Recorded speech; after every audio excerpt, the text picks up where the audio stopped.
Magandang umaga Pilipinas. Alamin natin ang magiging lagay at taya ng panahon ngayong araw ng Miyerkules, July 1, 2026.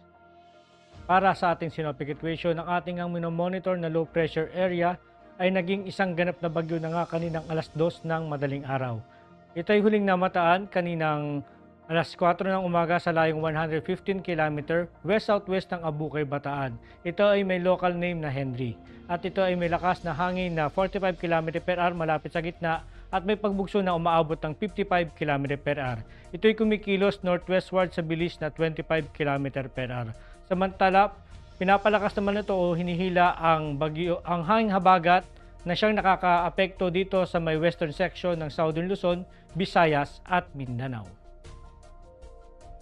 Para naman sa track ng bagyo, asahan natin na ito ay mananatili na tropical depression sa loob ng ating Philippine Area of Responsibility. Asahan din natin na lalabas ito ng PAR bukas ng umaga at ito ay mag-intensify pa nga into tropical storm category. At asahan din natin na ito ay patuloy nakikilos pa west-northwestward. Nakataas naman ang tropical cyclone wind signal dito sa may southwestern portion ng Zambales at dito naman sa western portion ng Bataan. Asahan din natin ang tropical cyclone wind signal dito sa may Lubang Island.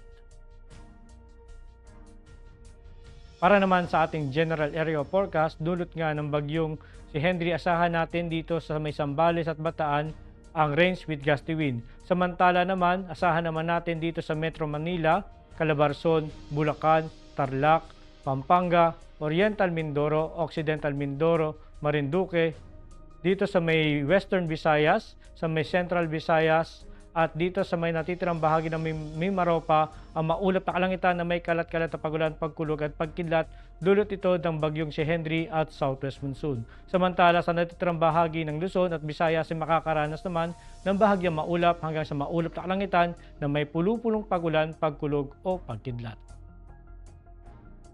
Dito naman sa may Zamboanga at Sanga-Sanga ay makakaranas din ng maulap na kalangitan na may kalat-kalat na pagulan, pagkulog at pagkidlat dulot ng Southwest Monsoon.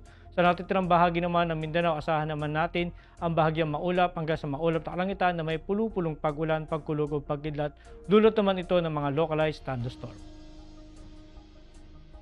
Para naman sa impact ng flight operation dulot nga ng tropical cyclone na si Henry, asahan natin dito sa may Zambales, Bataan, Metro Manila, Calabarzon, Bulacan, Tarlac, Pampanga, Oriental Mindoro, Occidental Mindoro at Marinduque. Ang main hazard nito is weak tropical system with sustained winds below 63 km per hour. Asahan natin ang impact nito sa Rotary, ang BFR flight not advised owing to reduced visibility and gusty winds, hover operation unsafe. Sa fixed wing naman, asahan natin ang turbulence and wind shear expected in rain band areas. Flight delays or cancellation likely. Dulot naman ang Southwest Monsoon dito sa Western Visayas, Negros Island Region, Central Visayas, Zamboanga Peninsula, Bar-MM, natitirang bahagi ng Mimaropa, Lanao del Norte, Misamis Oriental, and Misamis Occidental.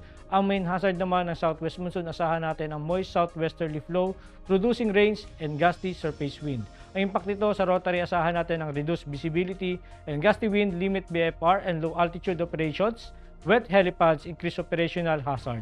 Sa fixed wing naman, asahan natin ang operations may experience delays or cancellations due to low ceiling, turbulence, and wet runway conditions.